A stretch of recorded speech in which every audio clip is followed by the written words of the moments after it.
un petit peu ce que j'ai mis en œuvre sur cette page d'accueil.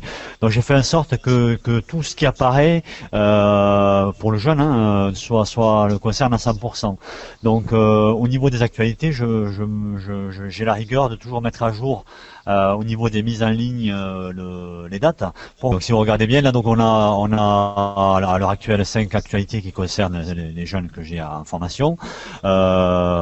Certaines qui vont être maintenues le plus longtemps possible, comme les journées portes ouvertes tant que les dates ne sont pas passées, les renseignements sur le CIO qui seront maintenus jusqu'à la fin de l'année, les CAP prioritaires, là aussi brochure toujours en accès direct maintenue au niveau des actualités. Après il y a des aspects un peu plus sympathiques et un peu plus affectifs, mais qui me semblent importants à leur niveau. Il n'y a pas longtemps nous avons visité le McDonald's donc, de Castres et on a fait des petits montages photos qu'on laisse apparaître là du temps que d'autres viennent prendre la place au niveau de ce visuel sur la première page. Donc en fait, quand on va dans communication, on a la liste de ce qu'on a publié qui apparaît. Bon, je vous conseille vivement, lorsque vous devez un petit peu travailler dessus, de faire un tri par actualité ou événement. Ça permet d'élaguer un peu la liste, puisqu'on peut vite s'éparpiller sur plusieurs pages. Et donc voilà, par exemple, à mon niveau, donc quand j'ai déjà rentré l'actualité, que je veux à tout prix la maintenir en première ligne, on va là-dessus et on va sur la modification de la fiche. Et il suffit uniquement, comme j'ai fait hier en fait là, de changer la date de mise en ligne. Comme ça, j'étais sûr que mon actualité reste dans un premier plan. Ce qui est important parce que des fois, l'ONICEP publie également des informations qui peuvent être intéressantes pour nos jeunes et pour d'autres moins. Quand ça concerne des postes, bacs, etc. Donc voilà, donc c'est important, je pense, d'avoir cette rigueur, de toujours actualiser pour que le jeune ne soit pas perdu et qu'on le guide un petit peu, quoi. Voilà. Donc là, c'est assez simple à modifier, il suffit de mettre une date comme on veut, et après moi je mets toujours une date qui est assez longue, qui correspond un peu à l'événement. Là c'est la fin des journées portes ouvertes. À partir de là, les dates disparaîtront et ne seront plus en actualité. Voilà le petit contenu du message que j'avais mis en parallèle. Donc ensuite pour créer une nouvelle actualité ou un nouvel événement, bon c'est assez simple, là, sur ça il n'y a vraiment pas de souci. Le titre, en général moi je mets qu'un résumé pour pas être trop dans des longueurs, il faut rester un petit peu dans un message succinct je trouve. En fonction de ce que vous avez comme groupe, de bien flécher à qui vous donnez l'information pour éviter qu'elle se dilue dans tous les sens. Et voilà, il faut vraiment traiter cet aspect-là est important, quoi. Je trouve que c'est important qu'on arrive à segmenter à qui je distribue l'information. Bon, qu'on n'a qu'une classe, c'est pas un souci. Mais comme moi, j'ai à la fois des 3e SECPA, des 4e SECPA, également j'interviens par ailleurs dans un groupe de ex-MGI et MLDS, pour lequel j'interviens pour le web classeur. Voilà, donc je mets pas les mêmes informations pour chacun des élèves. Ça complique un peu notre lecture, puisque nous, on n'a pas forcément le visuel qu'a l'élève, donc il faut juste avoir la rigueur de penser à organiser tout ça, quoi. Éventuellement, demander de temps en temps à un élève d'ouvrir pour tester, voir un peu où ça en est, si on ne s'est pas trompé, si on n'a pas sur les ateliers, mais on n'a pas tous les élèves de 3e de SECPA, donc voilà, une segmentation importante de mon point de vue, garde l'efficacité. Je vais revenir à ma page d'accueil. Donc page d'accueil, donc c'est aussi donc des événements donc on va apparaître comme ceci. Donc là on a les événements les plus proches. Moi j'ai un affichage donc avec tous mes groupes, donc ça pollue un petit peu la lecture. Ça peut, voilà, il y en a que 3, mais il pourrait y en avoir plus suivant les mois. Donc voilà, le jeune voit apparaître, si je reviens sur la page d'accueil, donc les événements qui le concernent ici, le prochain stage des 4e, la visite des labs hôteliers, là c'est uniquement pour les 3e, donc il n'y a que eux qui le voient.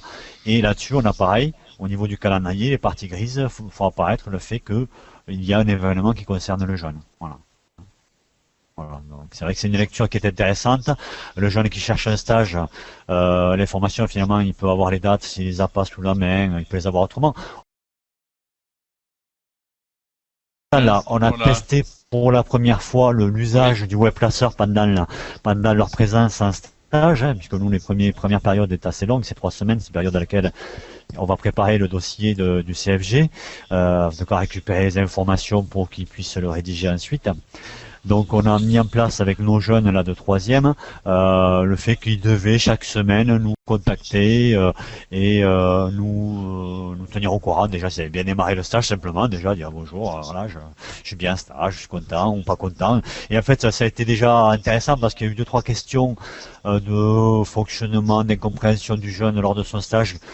Si on laisse finalement faire, on attend la visite, ça peut figer des mauvais positionnements du jeune.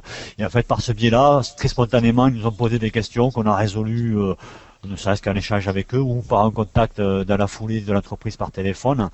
Et finalement, c'est aussi ça qu'on peut désamorcer par ce contact permanent qu'on a avec le jeune. Tous ne sont pas investis là-dedans, mais il y a quand même un bon retour, on va dire, des 2 tiers. Plus ou moins efficace, mais des 2 tiers qui quand même ont vraiment utilisé l'outil. Messagerie, voilà, donc en fait je vais sur la messagerie. Donc Oui. bon, ils l'ont pas forcément fait quand ils étaient à l'entreprise, mais le soir à la maison, c'est plus ce cas-là. Ils ont pu, voilà, je vais prendre Clément au hasard, je sais pas ce qu'il m'avait raconté ce jour-là.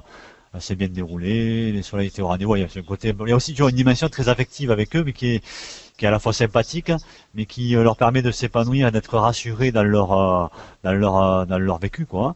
Là, c'était le premier message que vous envoyé. Oui, c'est très simple, c'est très succinct, mais voilà, il a eu cette démarche de faire ça. Et ensuite, ultérieurement, on a eu d'autres messages qui nous ont parlé de la suite du stage, etc., de leur choix de tâches particulières pour le dossier de CFG. Voilà, est-ce que c'était un bon choix, etc. Ce genre de choses. Voilà. Ok. Donc première semaine, est-ce que le stage démarre bien? Est-ce que vous êtes bien? Tout est OK. Deuxième semaine, vous nous décrivez un peu ce que vous faites dans la semaine de façon générale, qui est une partie du dossier. Et dans la troisième semaine, ils devaient nous parler du choix de tâches particulières et un petit peu nous expliciter ce qu'ils allaient mettre dedans, mais sans rentrer dans des détails aboutis comme on peut attendre sur le dossier. Là, on a testé un petit peu, voir un peu comment ça a fonctionné, s'il y avait du retour, voilà, c'est un petit peu une phase de test, on va dire. Ok. L'année prochaine, Et, je pense qu'on ira un peu plus loin. Donc ça, c'est un peu comme tout, hein. Déjà, moi, si je prends mon historique au niveau du web classeur, bon, j'ai eu l'occasion l'année dernière de m'initier un peu comme ce que vous faites là à la découverte de l'outil. J'ai commencé à lancer des choses à mon niveau. J'avais évoqué un peu l'idée avec les collègues, bon, le retour a été plus ou moins important, on va dire. Donc cette année, on a passé à une phase supplémentaire déjà à mon niveau. Ma collègue d'atelier HS s'associe pleinement à ce que je fais. Donc déjà, il y a cette collaboration au niveau des ateliers. Pour le reste, c'est un peu plus restreint et je dirais que ce qui est important au niveau d'une SECPA, c'est peut-être ce petit recul que j'ai, c'est qu'on initie l'entrée dans le web classeur pas trop tard. Dans la présence en SECPA et que bon, peut-être en sixième, c'est pas impossible, hein. En tout cas en cinquième, ça me semble évident que chaque jeune ait une initiation avec ce que permet la SECPA, le profil personnel, enfin je n'ai pas forcément moi ça, le profil personnel du jeune là, où il dit ce qu'il aime, etc. Toute cette amorce-là que l'on peut faire assez tôt, je pense que c'est bien parce que ça permettra de gagner du temps et de rendre les jeunes de plus en plus autonomes sur le web classeur et qui se l'accaparent complètement. Tandis que nous, on est encore en troisième sur la phase de découverte, ce qui fait que ça bride un peu l'usage qu'on pourrait avoir. Ça me semble évident, quoi, hein. Donc le travail d'équipe est super intéressant. Pour nous, on est encore en train d'y réfléchir parce qu'il y a encore des peurs sur l'usage de l'informatique, des problèmes techniques aussi, hein, parce que on n'a pas tous l'accès à l'informatique comme on veut, donc ça complique un peu la donne aussi. Hein, quand on a une salle qui n'est pas équipée avec suffisamment de postes ou moins un poste pour 2 élèves, c'est un peu plus compliqué, on est obligé de se déplacer, donc c'est des éléments comme ça qu'il faut gérer et arriver à s'organiser dans l'équipe pour que dès que c'est possible, on puisse amorcer la chose le plus tôt possible pour que en quatrième, dès les premiers stages, il y ait un usage du web classeur, dans les premières vraies réflexions amorcées, le web classeur soit utilisé vraiment pour faire vivre ça, quoi, hein. Ça me semble évident, c'est un super outil, moi, vraiment, maintenant je commence vraiment à l'utiliser. ok. Et les jeunes peuvent vraiment se l'approprier, mais il faut aussi préparer le terrain assez tôt, je pense, hein. Bonjour à tout le Bonjour. monde. Donc je participe sur cette fin de réunion et parce que Thomas m'avait informé de votre intervention, Didier, et donc je vous Oui. remercie beaucoup. Et, euh, et donc moi j'avais une question à poser, alors en espérant qu'elle n'a pas été traitée avant que je me joigne à vous. C'était au sujet du temps d'appropriation par les élèves de l'outil. Donc, est-ce que comment ça s'est passé concrètement? Comment avez-vous informé ou amené les élèves à s'approprier le web classeur?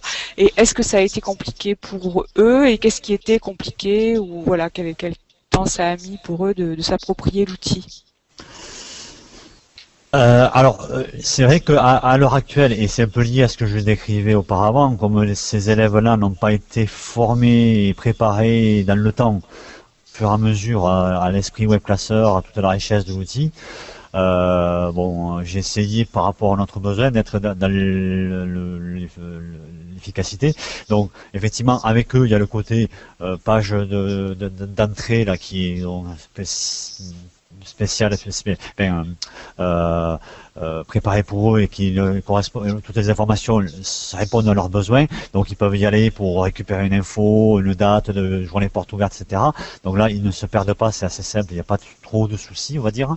La messagerie, là, en fait, l'intérêt, c'est que comme on est habitué, nous, à utiliser la messagerie interne du collège, on est finalement sur un outil qui ressemble un peu, il y a quelques petite configuration d'organisation de choix si je reviens dessus, le choix quand je fais un nouveau message, là où il faut faire attention quand on a avec les jeunes, le choix des destinataires, comment on arrive le chemin qu'on doit mener, hein, qui est un petit peu différent d'une messagerie interne. Donc ça vrai qu'il y a un petit peu de formation à faire. Ils se trompent 2-3 fois et puis ça tourne, on va dire. Voilà, c'est là où le test, lorsqu'ils étaient en stage, lorsqu'ils ont dû utiliser leur messagerie, ils ont en capacité autonome complète de pouvoir gérer eux-mêmes cet aspect-là. Ça a bien marché, ça n'a pas été un problème en soi. Donc après, nous on a moins utilisé les espaces de travail parce que voilà, on va le faire ultérieurement, mais c'est vrai que sur ça, là aussi, il va falloir un petit peu les former. Donc les premiers essais, les premières tâches qu'on va donner vont être d'abord d'initier le jeune à la manipulation des outils. Ça, il faut vraiment passer par là. Et c'est l'intérêt vraiment, ce que je disais, en amont, par des petites tâches et des petites activités le plus tôt possible dans la scolarité, que ces jeunes soient dégrossis sur ça, parce qu'après vraiment on peut optimiser l'usage de l'outil, quoi. Voilà.